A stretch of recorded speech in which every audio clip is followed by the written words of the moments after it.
월등함의 은혜로라는 제목으로 말씀 나누겠습니다. 와신 상담이라는 말이 있습니다. 생활하면서 자주 쓰는 말이죠. 어떨 때 주로 이런 말을 씁니까? 일상적인 예로는, 가볍게 쓰는 예로는 이렇게 쓰죠.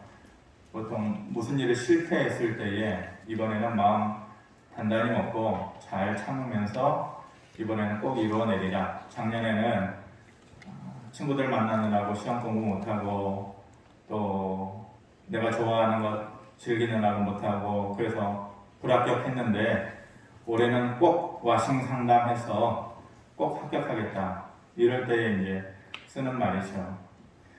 그런데 원래의 그 와싱 상담이라고 하는 말의 유래를 보면 그런 내용보다는 조금 더 부정적인 내용일 때 쓰는 겁니다. 조금 더 처절하고 조금 더 안타까운 경우에 이런 말을 쓰죠. 글자가 하나하나 이렇습니다. 누울 와자, 섬나무 신자, 맛볼 상자, 쓸개당자. 그래서 쓸개가 얼마나 씁니까? 쓴 쓸개를 맛보면서 그 자체만으로도 괴로운 일이죠. 그런데 섬나무, 땔감나무 위에서, 보통은 이부자리 위에서, 요즘 같으면 침대 위에서 편안하게 따뜻하게 자야 되는데 땔감나무 위에서 자신을 힘들게 하고 괴롭게 하면서 편한 자세로 잠을 자지 못하고 쓰디 쓴 쓸개를 맛을 보면서 원수를 갚아야겠다. 내가 꼭 잘못된 것을 바꿔놔야겠다. 그럴 때에 이제 주로 와신 상담이라는 말. 자기의 몸을 괴롭게 하면서까지 잊지 않고 그 원수를 갚으려고 하는 지독한 모습, 이런 약간의 부정적인 모습으로 이 말을 씁니다. 중국 영화들을 예전에는, 요즘은 워낙 컨텐츠가 다양하지만은 이제는 볼 게 별로 없으니까 남녀노소 중국 영화들을 다 잘 봤잖아요.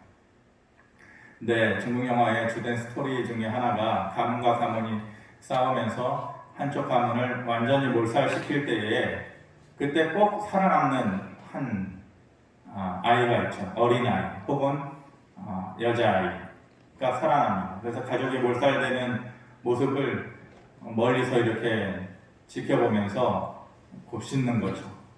내가 꼭 와신 상담해서 쓸개를 먹고 잠도 제대로 자지 않으면서 원수를 갚으리라. 부모의 원수를 갚으리라. 그래서 20년, 30년 산으로 들어가서 무술을 연마하죠. 아무것도 생각하지 않고 그 오랜 기간 동안 오로지 한 생각, 원수를 갚겠다. 그런 생각으로 20, 30년을 지내고 원수 앞에 딱 다가가서 스토리들을 이미 우리가 잘 아니까 원수의 가정을 다 이제 몰살시키죠. 그러면서 이제 뒷모습으로 다시 자연으로 또 산으로 돌아가는 그런 영화들을 우리가 많이 봤습니다. 영화는 해피엔딩인데 그 모습을 보면서 저 나쁜 놈들 어떻게든지 원수를 갚아야 될 텐데, 그래서 원수를 갚게 될 때에 영화는 해피엔딩으로 끝나는 것 같은데 그 사람의 인생이 해피엔딩일까? 그럴까요? 그 사람의 인생 자체도 원수를 갚고 나서 해피엔딩일까요? 원수를 갚겠다라는 생각 말고는 그 어떤 목적도 가지지 못하는 거죠.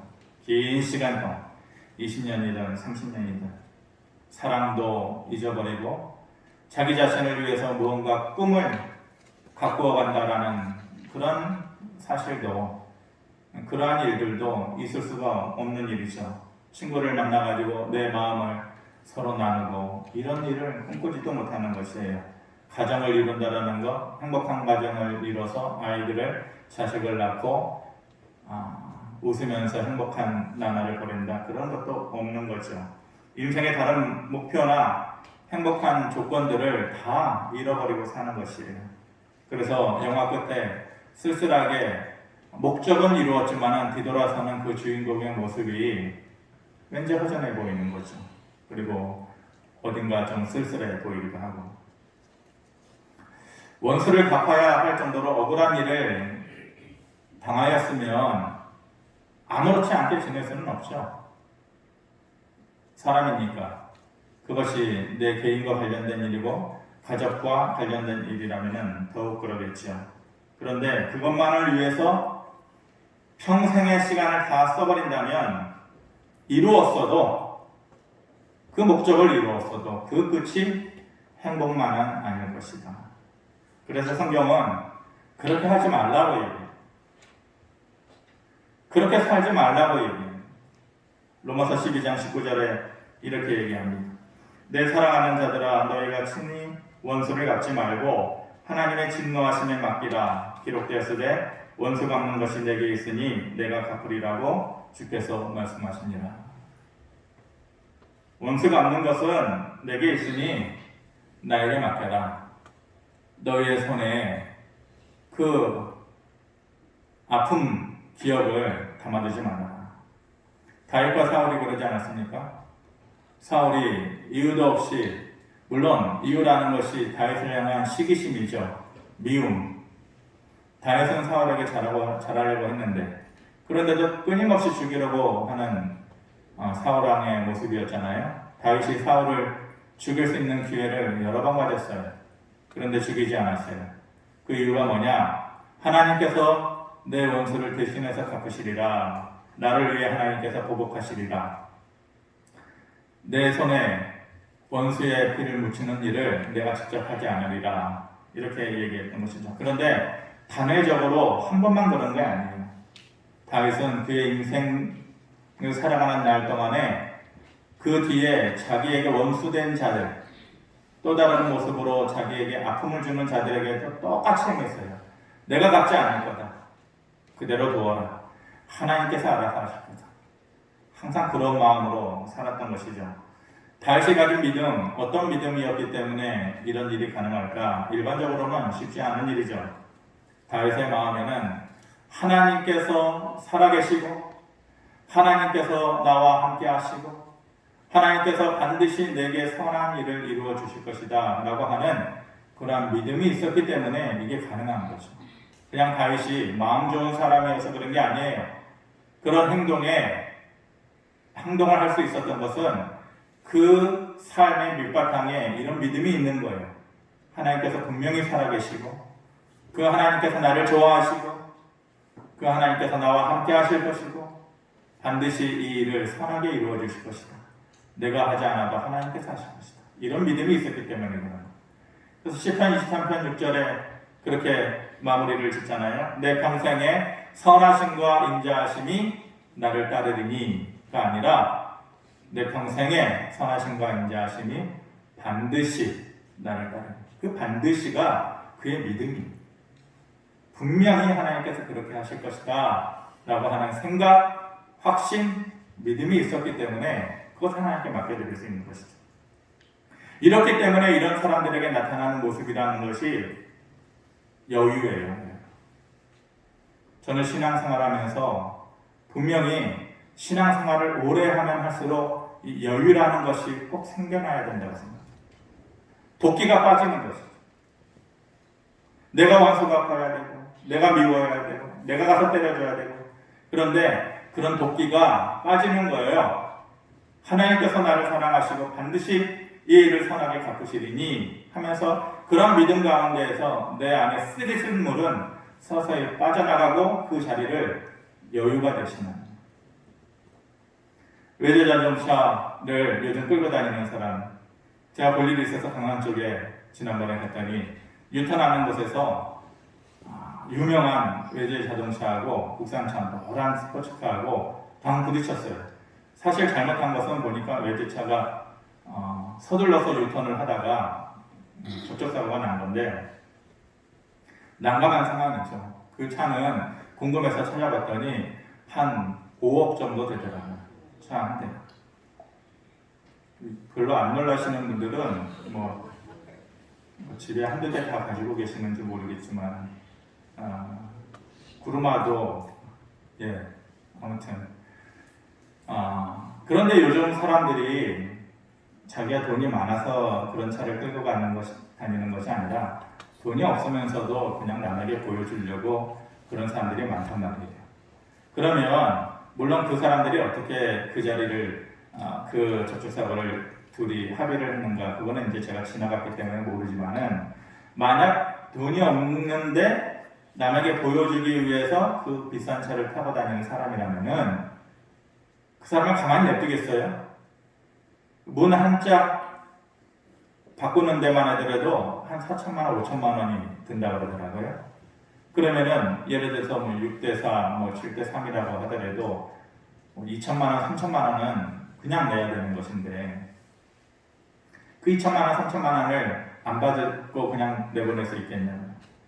그렇지 못하겠죠. 그런데 유튜브에 찾아보면 유명한 영상이 하나 있어요. 탑차를 끄는 젊은 청년이 유명한 B사에서 나오는 우리가 보통 B사의 자동차 하면 비싼 외제차인데 그 B사보다도 더 윗급에 있는 B사가 또 있어요. 벤틀땡이라고 있어요. 찾아보시면은 벤틀땡을 쳐보세요. 벤틀땡 하면 아마 나옵니다. 그 차하고 부딪힌 거예요. 이 택배하는 탑차하고 그 유명한 그 외제차하고 딱 부딪혔는데 이 20대 청년이 울먹울먹 거리는 거죠. 이제는 어떻게 해야 되나. 보통 몇 천만 원을 물어줘야 되는데 뭐 천만 원을 1년에 500만 원 모으기도 힘든 게 현실인데 몇 천만 원을 어떻게 물어줘요. 자동차 접촉사. 그런데 그 외제차에 탄 사람이 그냥 가세요. 그래서 주변의 사람들이 다 놀랐어요. 그래서 그 영상이 막 올라오고 나중에 그 사이트마다 사람들이 그 외제차 주인을 아는 사람들이 막 이제 글을 쓰는 거죠. 이분이 바로 우리 회사 사장님이에요. 우리 회사 사장님인데 평상시 때 또 이래요. 우리 회사 사장님 참 좋죠. 이런 식으로 글을 올려서 더 유명해지게 됐죠. 차이가 뭘까요? 앞에 사람하고 뒤에 사람의 차이. 자기가 돈이 없는데 남에게 자랑하기 위해서 외제차를 끌고 다니는 사람하고 또 뒤에 사람하고 차이. 월등함의 차이죠. 월등함의 차이. 뭔가 월등하게 많이 가지고 있으면은 여유가 있는. 꼭 돈만 그런 게 아니에요. 지식도 그래요. 지식도 월등하게 많이 가지고 있으면은 보통 사람들이 자기가 남들보다 많이 안다라고 하는 분야를 내 앞에서 누가 이렇게 얘기하면은 약간 기분이 안 좋거든요. 근데 그런 사람은 비슷한 사람이기 때문에, 비슷한 수준이기 때문에. 그런데 월등하게 뛰어난 지식을 가지고 있으면은 그냥 웃고 넘어가시는 거예요. 돈도 그래요. 믿음이나 은혜도 마찬가지. 월등하게 차이가 나게 그것을 경험하고 그것을 가지고 있으면 여유가 있는, 바득바득하게 그렇게 내 자신을 힘들게 하고 남에게 아픔을 주면서 살잖아요. 그래서 은혜도 믿음도 월등하게 우리에게 채워지는 것이 중요해요. 그런 점에서 요셉이라는 사람이 월등함의 은혜를 받은 사람이에요. 성경의 인물 중에 와신상담 하면은 제일 먼저 생각나는 사람 1순위 바로 요셉이죠. 원수 갚아야 되는 사람, 그러한 인생의 목적을 가지고 사는 사람 누구냐? 물론 뭐 다윗도 있지만은 그거보다도 더 힘든 인생의 배경을 가진 것이 이제 요셉이잖아요. 와신상담의 1순위가 이 바로 요셉인데 자신이 나중에 형들보다도 높아지는 삶을 살게 될 것이라는 그 꿈 얘기를 해줌으로 인해서 미움을 당하게 되잖아요. 근데 남도 아니고 형제인데 형제가 그 얘기를 듣고 나서 미운 마음을 계속해서 키워나가는 것이죠. 물론 그 한마디만은 아니에요. 아버지가 다른 형제들보다도 요셉을 더 사랑했어요. 더 아끼는 마음을 보여주니까 계속해서 그 아쉬운 마음, 미워하는 마음이 쌓였기 때문에 그런 것이죠. 그래서 죽이려고 하다가 동생인데 그 동생 요셉을 죽이지는 않고 애굽에 팔죠. 그래서 친위대장, 바로왕의 친위대장 하면은 요즘으로 얘기하면 경호실장 정도, 대통령 경호실장 정도 되잖아요. 보디발의 집에 요셉을 팔아요. 종노릇해요. 거기서 열심히 일했어요. 나름대로 최선을 다해서. 그런데 사람 일이 열심히 한다고 다 풀리는 것 아니잖아요. 오해를 받아가지고 감옥에 갇혀지게 되어지죠. 감옥에서도 잘했어요. 바로왕의 술 맡은 관원장의 꿈을 해석을 해주면서 당신 나중에 잘 되면은 나도 풀어주세요 라고 얘기했는데 그 사람이 잊어버려요. 잊혀진 자가 돼요. 아픈 마음, 아픈 기억을 계속해서 요셉이 가지고 있었었죠. 그러다가 결국은 하나님께서 큰 지혜를 주셔서 바로왕의 꿈을 해석해 줌으로 인해서 애굽의 나라가 위기 가운데에서 그 위기를 벗어날 수 있도록 해 주었고 그것으로 인해서 애굽의 총리가 되어지지 않았습니까? 이제 다 잘 된 거예요. 과거의 아픔이 다 사라질 만한 때가 됐는데 그때에 등장하는 사람들이 요셉의 형들이죠. 요셉의 형들은 두려워하고 또 마음속에 절망을 해요. 야, 이제 우리 죽었다.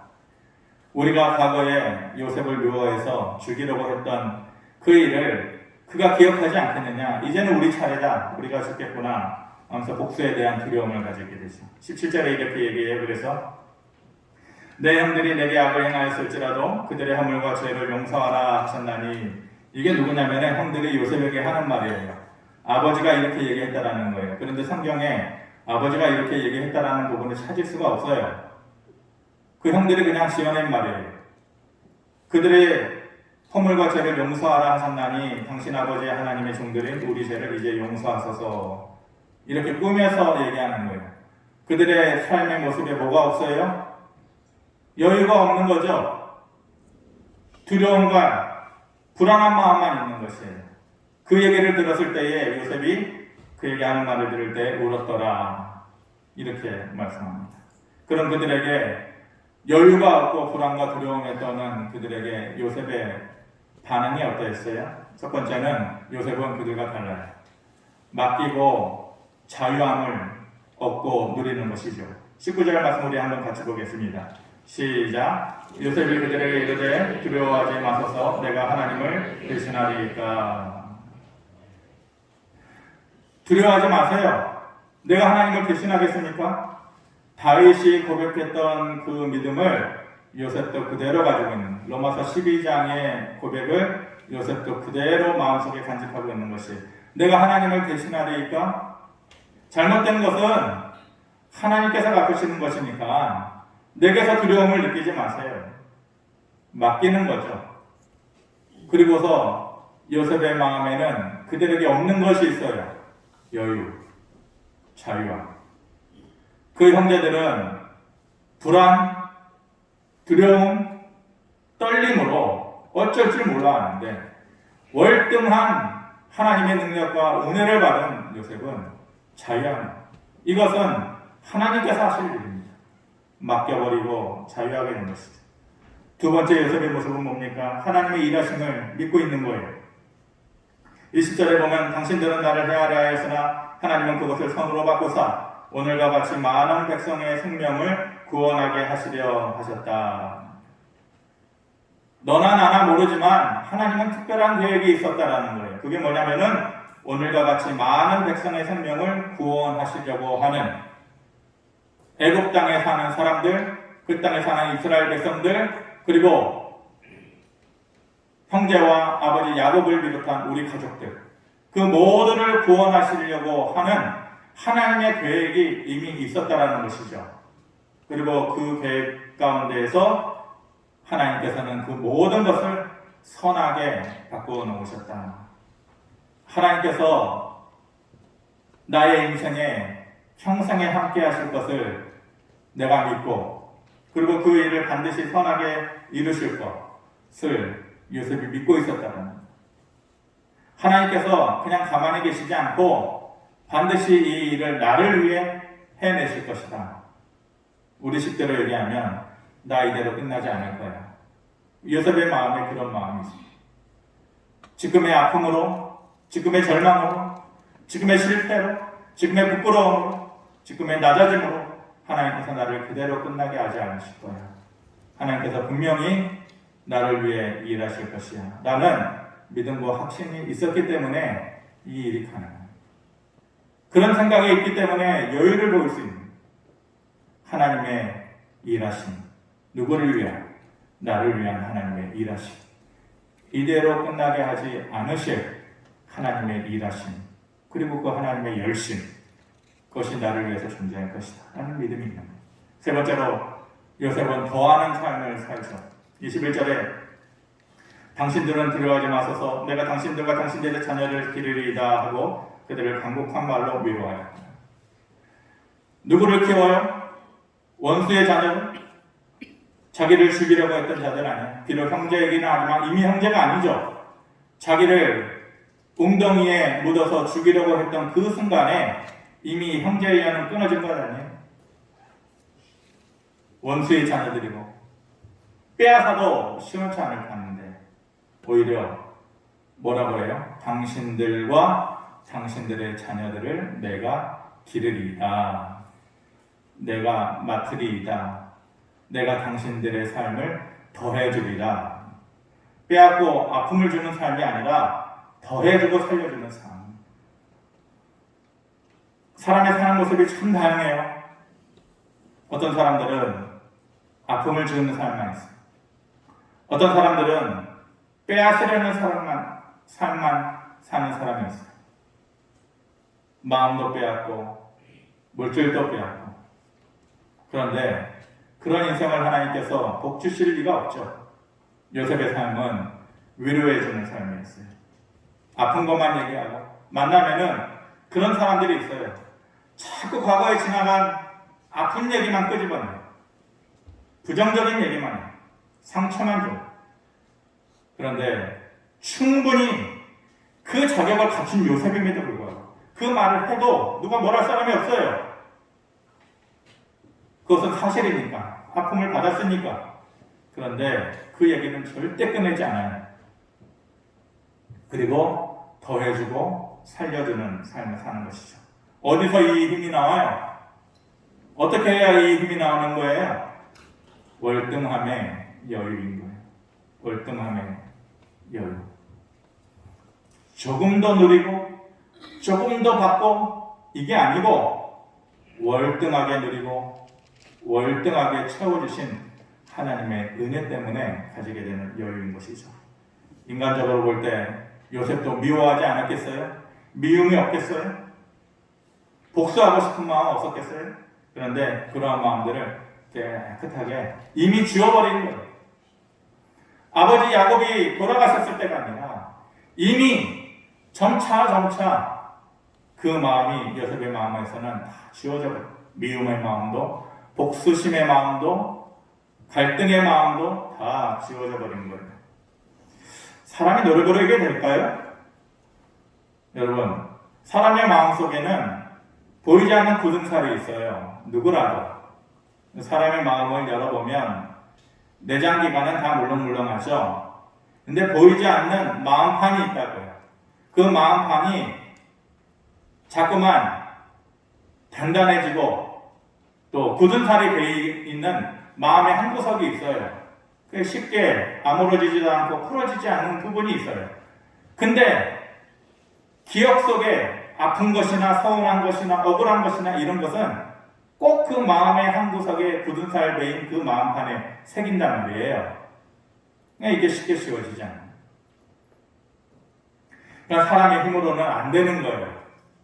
억울한 일도 미운 일도 서운한 일도 쉽게 지워지지 않아요.